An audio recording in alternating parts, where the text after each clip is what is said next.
राधे राधे। श्रीमद् भागवत शास्त्र के तृतीय स्कंद के इसके पूर्व में 20वें अध्याय में हमने सुना कि ब्रह्मा जी ने जो इस सृष्टि की रचना की थी, उस सृष्टि में अनेक प्रकार की सृष्टि का वर्णन किया गया था। किस प्रकार ब्रह्मा जी ने हर एक जीवों की उत्पत्ति की, एवं इस सृष्टि क्रम में एक विशेषता यह थी कि ब्रह्मा जी जो जो जीव की उत्पत्ति करना चाहते थे, उन जीवों के अनुसार वह अपना शरीर धारण कर लेते थे, और अपने शरीर को त्याग देने पर जो जो जीव उत्पन्न हुए हैं, वह जीव वह शरीर को ग्रहण कर लेते थे। इस प्रकार हर एक शरीर को धारण करते करते और उनका त्याग करते करते इस प्रकार इस सृष्टि की अनेकों प्रकार से रचना हुई और अनेक प्रकार की सृष्टि बनी। आज हम श्रीमद् भागवत के तृतीय स्कंद के 21वें अध्याय के बारे में सुनेंगे, जो कर्दम जी की तपस्या और भगवान का वरदान इस विषय में है। यहाँ पर विदुर जी पूछते हैं कि भगवान, स्वयंभू मनु का वंश तो बड़ा ही आदरणीय माना गया है, उसमें मैथुन धर्म के द्वारा प्रजा की वृद्धि हुई थी। अब आप मुझे उसकी कथा सुनाइए।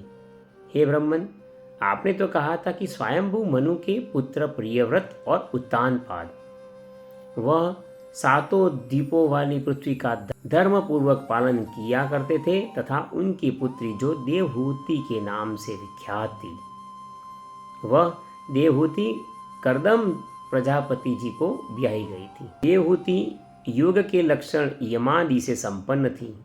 उससे महायोगी कर्दम जी ने कितनी संतानें उत्पन्न की, वह प्रसंग आप मुझे सुनाइए। मुझे उसको सुनने की बहुत ही प्रबल इच्छा हो रही है। इसी प्रकार भगवान रुचि और ब्रह्मा जी के पुत्र दक्ष प्रजापति ने भी मनु जी की कन्याओं का पाणी ग्रहण करके उनसे फिर किस प्रकार क्या क्या संतान उत्पन्न की, वह सब चरित्र आप मुझे सुनाए, क्योंकि वह सुनने में मुझे बहुत ही आनंद मिलेगा। मैत्रेय जी अब कहते हैं कि विदुर जी, जब ब्रह्मा जी ने भगवान कर्दम जी को आज्ञा दी कि तुम संतान की उत्पत्ति करो, तो उन्होंने 10,000 वर्षों तक पवित्र सरस्वती नदी के तट पर तपस्या की। वे एकाग्र चित्त से प्रेम पूर्वक पूजन आदि उपचार के द्वारा शरणागत वरदायक भगवान श्री हरि की आराधना करने लगे। भगवान की उस मनोहर मूर्ति का दर्शन करके कर्दम जी को बड़ा ही हर्ष हुआ। उन्होंने सानंद हृदय से पृथ्वी पर सिर टेक कर भगवान श्री हरि को साष्टांग प्रणाम किया। फिर प्रेम वश चित्त से हाथ जोड़कर सुमधुर वाणी से वे उनकी स्तुति करने लगे। कर्दम जी कहते हैं कि हे स्तुति करने योग्य परमेश्वर, आप संपूर्ण सत्व गुण के आधार हैं। योगी जन तो आपका हमेशा दर्शन करते हैं, वही दर्शन मैंने आपका पा लिया है, और इस दर्शन को पाकर हमें नेत्रों का फल भी मिल गया है। आपके चरण कमल भवसागर से पार जाने के लिए तो जहाज के समान ही है। आपके चरण संपूर्ण मनोरथों को पूर्ण करने वाले हैं। मैं भी अपने अनुरूप स्वभाव वाली और गृहस्थ धर्म के पालन में सहायक शीलवती कन्या से विवाह करने के लिए आपके चरण कमलों की शरण में आया हूँ। इस प्रकार भगवान की स्तुति करने के पश्चात अपना हेतु कहकर कर्दम जी भगवान श्रीहरि को एक बार फिर नमन करते हैं। कर्दम जी कहते हैं कि प्रभु, यह काल चक्र तो बड़ा ही प्रबल है, साक्षात ब्रह्म ही इसके घूमने की धरी है। अधिक मास के सहित 13 महीने अरे हैं, 360 दिन जोड़ हैं, 6 ऋतु ये नेमी है, अनंत क्षण पल आदि इसमें पत्राकार धाराएं हैं, तथा 3 चातुर्मास्य इसके आधारभूत नाभि है। यह अत्यंत वेगवान संवत्सर स्वरूप कालचक्र चराचर जगत की आयु का छेदन करता हुआ घूमता रहता है, किंतु आपके भक्तों की आयु का ह्रास नहीं कर सकता। हे भगवान, जिस प्रकार मकड़ी स्वयं ही अपने जाले को फैलाती है, उसकी रक्षा करती है और अंत में उसे निगल जाती है, ठीक उसी प्रकार आप ही इस सृष्टि की रचना करते हैं, उसका पालन करते हैं और आप अकेले ही यह सब करने के बाद उसका संहार कर देते हैं। आप अपनी सत्वादी शक्तियों के द्वारा स्वयं ही इस जगत की रचना, पालन और संहार करते रहते हैं। हे प्रभु, इस समय आपने हमें अपनी तुलसी माला मंडित माया से परिच्छिन्न सी दिखाई देने वाली सगुण मूर्ति से हमें आपने दर्शन दिया है। हे प्रभु, आपके चरण कमल अत्यंत वंदनीय है। मैं आपको बार बार नमस्कार करता हूँ। ऐसा कहने के बाद मैत्रेय जी कहते हैं कि भगवान की भौहें मुस्कान भरी चित्तवन से चंचल हो रही थी। वे गरुड़ जी के कंधे पर विराजमान थे। जब कर्दम जी ने इस प्रकार निष्कपट भाव से उनकी स्तुति की, तब वे उनसे अमृतमय वाणी से कहने लगी। इस अध्याय में कर्दम जी और श्री भगवान श्री हरि का परस्पर संवाद है। वह इतना मनोहर है कि उसे सुनने के बाद हमें ऐसा लगेगा कि एक भक्त, एक ऋषि, एक मुनि अपनी तपस्या के माध्यम से किस प्रकार भगवान श्री हरि के हृदय में विराजमान हो सकता है। ऐसी भावपूर्ण कथा इस अध्याय में है। श्री भगवान कहते हैं कि जिसके लिए तुमने आत्म संयम आदि के द्वारा मेरी आराधना की है, तुम्हारे हृदय के उस भाव को जानकर मैंने पहले से ही उसकी व्यवस्था कर रखी है।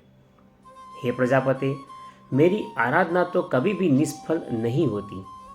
फिर जिनका चित्त निरंतर मेरे अंदर रहता है और एकांत रूप से मुझ में ही वह लगा रहता है, तो तुम जैसे महात्माओं के द्वारा की हुई उपासना का तो और भी अधिक फल प्राप्त होता है। प्रसिद्ध यशस्वी सम्राट स्वयंभू मनु ब्रह्मावर्त में रहकर 7 समुद्र वाली सारी पृथ्वी का शासन करते हैं। विप्रवर, वे परम धर्मज्ञ महाराज महारानी शत्रुपा के साथ तुमसे मिलने के लिए परसों ही यहाँ पर पधारेंगे। उनकी एक रूप यौवन शील और गुणों से संपन्न श्यामलोचना कन्या इस समय विवाह के योग्य हो रही है। प्रजापते, तुम सर्वथा उसके योग्य ही हो, इसलिए वे तुम्ही को अपनी उस कन्या को अर्पण करेंगे। ब्राह्मण, गत अनेकों वर्षों से तुम्हारा चित्त जैसी भार्या के लिए समाहित हो रहा है, ठीक उसी भार्या को तुम पाओगे। अब शीघ्र ही वह राजकन्या तुम्हारी वैसी ही पत्नी होकर यथेष्ट सेवा करेगी। वह तुम्हारा वीर्य अपने गर्भ में धारण कर उससे 9 कन्याएं उत्पन्न करेगी और फिर तुम्हारी उस कन्याओं से लोक रीति के अनुसार मरीचि आदि ऋषिगण पुत्र उत्पन्न होंगे। तुम भी मेरी आज्ञा का अच्छी तरह पालन करने से शुद्ध चित्त हो, फिर अपने सब कर्मों का पालन करने के बाद उसका फल मुझे अर्पण कर मुझको ही प्राप्त हो जाओगे। जीवों पर दया करते हुए तुम आत्मज्ञान प्राप्त करोगे और फिर अपने सहित संपूर्ण जगत को मुझ में और मुझको संपूर्ण जगत में स्थित हुए देखोगे। महामुने, मैं भी अपने अंश कला रूप से तुम्हारे वीर्य द्वारा तुम्हारी पत्नी देवहूति के गर्भ में अवतीर्ण होकर सांख्य शास्त्र की रचना करूँगा। इस विषय की कथा आगे के अध्याय में भी आएगी और आप यहाँ पर समझ गए होंगे कि यहाँ पर भगवान के कौन सा अवतार होने जा रहा है। मैत्रेय जी कहते हैं कि विदुर जी कर्दम ऋषि से इस प्रकार संभाषण करके भगवान अपने वैकुंठ लोक में सिधार गए। उस समय गरुड़ जी के पक्षों से जो शाम की आधारभूता ऋचाएँ निकल रही थी, उन्हें वे सुनते जा रहे थे। विदुर जी श्री हरि के चले जाने पर भगवान कर्दम उनके बताए हुए समय की प्रतीक्षा करने लगे और वे उनकी प्रतीक्षा करते करते बिंदु सरोवर पर ही ठहरे रहे। हे वीरवर, इधर मनु जी अपनी महारानी शत्रुपा के साथ सुवर्ण जटित रथ पर सवार होकर पृथ्वी पर विचरते हुए जो दिन भगवान ने बताया था, उसी दिन शांतिपरायण महर्षि ऋषि कर्दम के उस आश्रम पर पहुंच गए। अब उस आश्रम का वर्णन तुम सुनो। कि किस प्रकार का वह आश्रम था। सरस्वती नदी के जल से भरा हुआ वह बिंदु सरोवर वह स्थान है जहाँ अपने शरणागत भक्त कर्दम के प्रति उत्पन्न हुई अत्यंत करुणा के वशीभूत हुए भगवान के नेत्रों से आंसुओं की बूंदें गिरी थी। यह तीर्थ बड़ा ही पवित्र है। इसका जल कल्याणमय और अमृत के समान मधुर है तथा महर्षिगण सदा इसका सेवन करते रहते हैं। आज यह बिंदु सरोवर आज के गुजरात में सिद्धपुर के पास में स्थित है। जैसे गया जी में पितृतर्पण एवं श्राद्ध किया जाता है, ठीक उसी प्रकार इस बिंदु सरोवर में मातृतर्पण करने का विधान है और वह बड़ा ही पुण्यदायी माना जाता है। मातृश्राद्ध भी वहाँ पर किया जाता है। उस समय बिंदु सरोवर कैसा था, इसका वर्णन आप सुनिए कि उस समय यह स्थान बड़ा ही पवित्र वृक्ष लताओं से घिरा हुआ था, जिसमें तरह तरह की बोली बोलने वाले पवित्र मृग और पक्षी रहते थे। वह स्थान सभी ऋतुओं के फल और फूलों से संपन्न था और सुंदर वन श्रेणी में भी उसकी शोभा बढ़ाती थी। वहाँ झुंड के झुंड मतवाले अनेकों पक्षी चहक रहे थे। मतवाले भौरे मंडरा रहे थे। उन्मत्त मयूर अपने पीछ फैला फैला कर नट की भांति नृत्य कर रहे थे और मतवाले कोकिल कुहू कुहू करके मानो एक दूसरे को बुला रहे थे। वह आश्रम कदम, चंपक, अशोक, करंज, बकुल, असन, कुंद, मंदार, कूटज और नए नए आम के वृक्षों से अलंकृत हो रहा था। वहाँ जलकाग, बतख आदि जल पर तैरने वाले पक्षी, हंस, कुरर, जलमृग, सारस, चकवा और चकोर मधुर स्वर से कलरव कर रहे थे। सिंह, वानर, नेवले और कस्तूरी मृग आदि पशुओं से भी वह आश्रम घिरा हुआ था। आदिराज महाराज मनु ने उस उत्तम तीर्थ में कन्या के सहित पहुंचकर देखा कि मुनिवर कर्दम अग्निहोत्र से निवृत्त होकर बैठे हुए हैं। बहुत दिनों तक उग्र तपस्या करने के कारण वे बड़े तेजस्वी दिख पड़ते थे तथा भगवान के स्नेहपूर्ण चितवन के दर्शन और उनके उच्चारण किए हुए कर्णामृत स्वरूप सुमधुर वचनों को सुनने से इतने दिनों तक तपस्या करने पर भी वे विशेष दुर्बल नहीं जान पड़ते थे, क्योंकि उनको तो भगवान ने स्वयं ही दर्शन दे दिया था। भगवान के दर्शन के पश्चात उनका तेज इतना बढ़ गया था कि स्वयंभू मनु, उनकी पत्नी शत्रुपा और उनकी कन्या देवहूति उनके तेजोमय शरीर को देखकर दंग से रह गए थे। महर्षि कर्दम जी का शरीर लंबा था, नेत्र कमल दल के समान विशाल और मनोहर थे।